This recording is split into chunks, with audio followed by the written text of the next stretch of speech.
Hello everyone. तो आज मैं आपके साथ इकोनॉमिक्स का बेहद मज़ेदार किस्सा शेयर करने वाला हूँ। ये किस्सा है रघुराम राजन जब आरबीआई के गवर्नर थे तो उन्होंने एक बार अपने कलीग्स को स्पीच एड्रेस कर रहे थे। देन उन्होंने एक बड़ा मज़ेदार एक किस्सा शेयर किया कि जब एक बार उन्होंने क्या किया, रेट ऑफ इंटरेस्ट को डिक्रीज़ कर दिया। जब रेट ऑफ इंटरेस्ट को उन्होंने डिक्रीज़ किया तो जो उनके यहाँ रिटायरी थे, जो पेंशन फंड पे अपनी लिविंग अर्न कर रहे थे, उन्होंने रघुराम राजन साहब को लेटर लिखने शुरू किए कि सर आपने ये काफ़ी ग्रेव डिसीजन लिया है और इससे हमारी हार्डशिप बढ़ गई है, प्लीज़ आप इंटरेस्ट रेट को दोबारा से इंक्रीज़ कर दीजिए। इसके रिगार्डिंग रघुराम राजन साहब ने ये कहा कि सर एक्चुअली आपको इंटरेस्ट रेट भले ही पहले से कम मिल रहा होगा, but in real sense you are getting actually more. अब रिटायरी को ये बात समझ में नहीं आई। वो लोग जो पेंशन फंड्स पे अपनी लिविंग को अर्न करते हैं, मतलब रिटायरमेंट होने के बाद बैंक में इन्वेस्ट कर देते हैं, बैंक में अपनी पेंशन फंड को सेव करते हैं और उस पर वो इंटरेस्ट रेट अर्न करते हैं, उनको बात ही समझ में नहीं आई कि रघुराम राजन ये क्यों कह रहे हैं कि might be you are getting less interest rate than before, but in real sense you are getting more.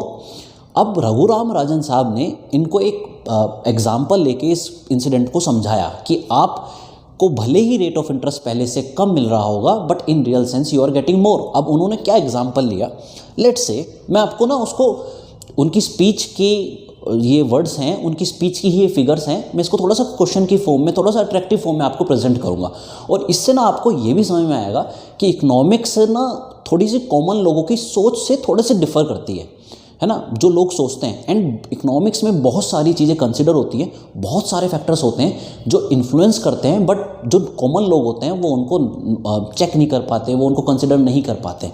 Let's say मैं एक एग्जांपल लेता हूँ और आपसे इसके बीच में आपसे मैं बात करूँगा। Let's say there is a individual who has 1 lakh rupees with him. एक इंडिविजुअल है जिसके पास 1 लाख रुपए हैं और वो इन्वेस्ट करना चाहता है, and he has 2 options to invest. Let's say option 1 is a project A and option B is a project B. जब इंडिविजुअल प्रोजेक्ट A में इन्वेस्ट करता है तो उसको लेट से इंटरेस्ट रेट ऑफर होता है 10%, और जब वो प्रोजेक्ट B में इन्वेस्ट करता है उसको इंटरेस्ट रेट ऑफर होता है लेट से 8%। तो ईयर एंड में, साल के बाद में इस इन्वेस्टर्स को कितने पैसे मिलेंगे? अगर मैं इसकी अमाउंट निकालूं, 1 लाख रुपए उसके पास हैं, उसने इन्वेस्ट किए, ईयर एंड में उसको इस प्रोजेक्ट में 10% इंटरेस्ट रेट मिला, तो he will get 10,000 rupees as interest. And in project B उसके पास 1 लाख रुपए हैं and he is getting 8% interest rate. In this project he is getting 8,000 rupees as a interest. But let's say जिसको common लोग consider नहीं करते हैं, अभी आपको ये लग रहा होगा कि प्रोजेक्ट एक ए अच्छा ऑप्शन है जिसमें हमें इन्वेस्ट करना चाहिए, बिल्कुल सही है। बट लेट्स से जब प्रोजेक्ट ए की बात चल रही थी उस दौर में इन्फ्लेशन इज़ महंगाई जनरल प्राइस, जब इकोनॉमी में चीज़ें महंगी होने लगती हैं उसको इन्फ्लेशन बोलते हैं। लेट्स से इस टाइम पे इन्फ्लेशन को डिनोट कर रहा हूँ मैं पाई से, 10% चल रहा था, and in project B inflation का रेट लेट से 5.5% था। ये डाटा, ये फिगर्स अगेन रघुराम राजन साहब की स्पीच की है, ठीक है। तो अब तुम कहोगे इससे क्या फ़र्क पड़ता है, इसको लोग जनरली कंसिडर नहीं करते हैं। मैं आपको इसका इम्पैक्ट बताता हूँ। लेट से उन्होंने भी ये एग्जांपल लिया कि डोसा का प्राइस बिफोर ईयर एंड 50 रुपये था। अब क्योंकि इस प्रोजेक्ट के टाइम पे महंगाई 10% से आई तो ईयर एंड में डोसे का प्राइस हो गया 55 रुपये। 55 रुपये कैसे, 50 रुपये प्राइस था और 5 रुपये क्या हुआ, महंगाई बढ़ गई 10% से, तो 5 रुपये, तो डोसे का प्राइस कितना हो गया, 55 रुपीज़। तुमको इससे क्या फ़र्क पड़ता है? अगर हम यहाँ पे देखें, इन दिस केस लेट से डोसा का प्राइस 50 रुपये था इन्वेस्ट करने से पहले, पर क्योंकि इस केस में महंगाई कितने से आई है, 5.5% से। 5.5 का मतलब ये है कि जो चीज़ें पहले जितने की भी हुआ करती थी वो 5.5% महंगी हो गई हैं, ठीक है। तो इस केस में डोसा कितना रेट हो जाएगा, नए नया प्राइस क्या हो जाएगा डोसा का 52.75। 52.75 कैसे आया? 50 रुपीज़ डोसा का प्राइस था एंड 5.5% अगर मैं निकालूं 50 का तो वो आएगा 2.75। हैंस डोसा का प्राइस हो गया 52.75। अब इससे क्या फ़र्क पड़ा, इससे हमें क्या पता लगता है? अब एक बात देखिए आप, अगर प्रोजेक्ट ए में आप इन्वेस्ट करते हो तो आपको इंटरेस्ट रेट के मिलेंगे 10,000 रुपीज़।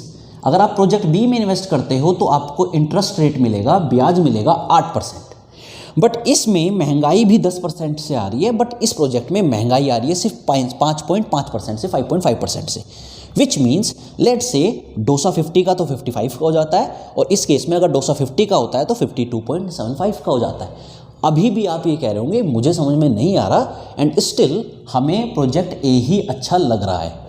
मैं इसको आपकी बात को और अच्छे से समझाता हूँ कि आप प्रोजेक्ट ए ही क्यों कहेंगे अभी भी, क्योंकि आपको इंटरेस्ट रेट कितना मिला है, इंटरेस्ट अमाउंट कितनी मिली है 10,000, और 10,000 में अगर डोसा 50 की जगह 55 का हो जाता है, 50 की जगह 55 का हो जाता है, तो आप कितने डोसा खरीद पाएंगे?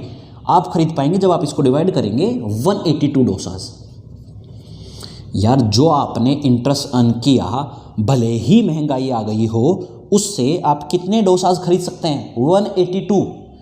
And in option B, in project B, आपने इंटरेस्ट रेट भले ही अर्न कम किया है 8,000, पर महंगाई भी कम हुई है, तो यहाँ पे डोसा के प्राइस कितने हैं? सिर्फ 52.75। इस केस में आप डोसा कितने खरीद पाएंगे? आप कैलकुलेट करके देखेंगे 152 डोसा आएंगे। सर अभी भी हम ये कह रहे हैं कि देखो यहाँ पे जो हम कमा रहे हैं उससे सिर्फ 182 डोसा खरीद सकते हैं, और इस केस में जो हम कमा रहे हैं यहाँ पे हम सिर्फ 152 डोसा खरीद सकते हैं। अभी भी आप क्या कहोगे? प्रोजेक्ट ए में इन्वेस्ट करोगे। रघुराम राजन ने यही कहा, सर आप सिर्फ इन्हीं चीज़ों को कंसिडर कर रहे हो।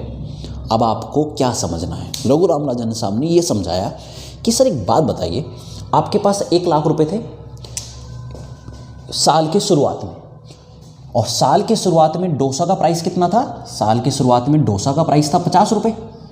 50 रुपये में अगर 1 लाख के डोसा खरीदे जाते, 1 लाख के डोसा खरीदे जाते 50 रुपये में, तो आप कितने डोसा खरीदते? यू कैन बाय 2000 डोसास, आप 2000 डोसा खरीदते।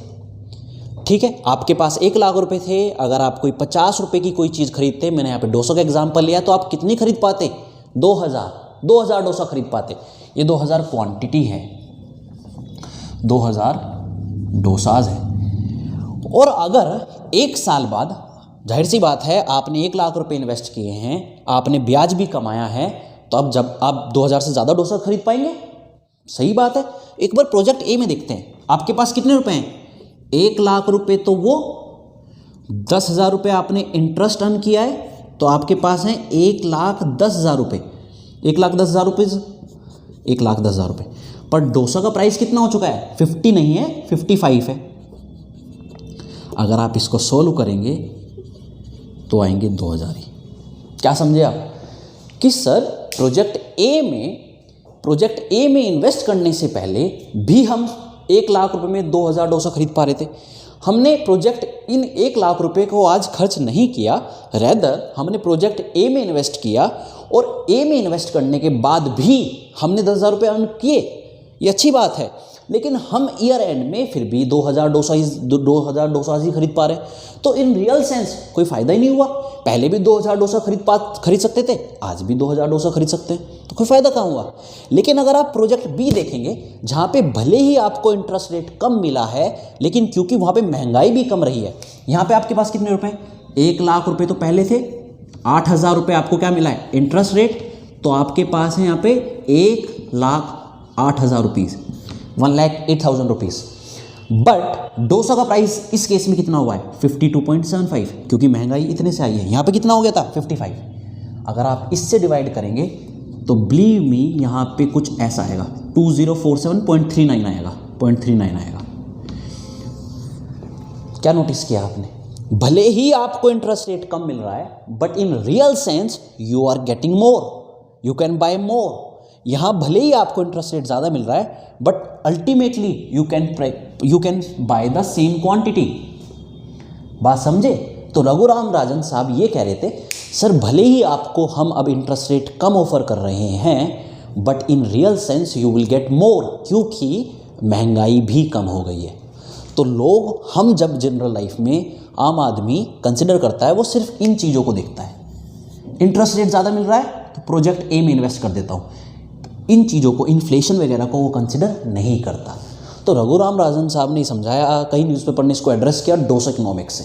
ये रघुराम राजन साहब की स्पीच है, यूट्यूब पे आप सर्च कर सकते हैं।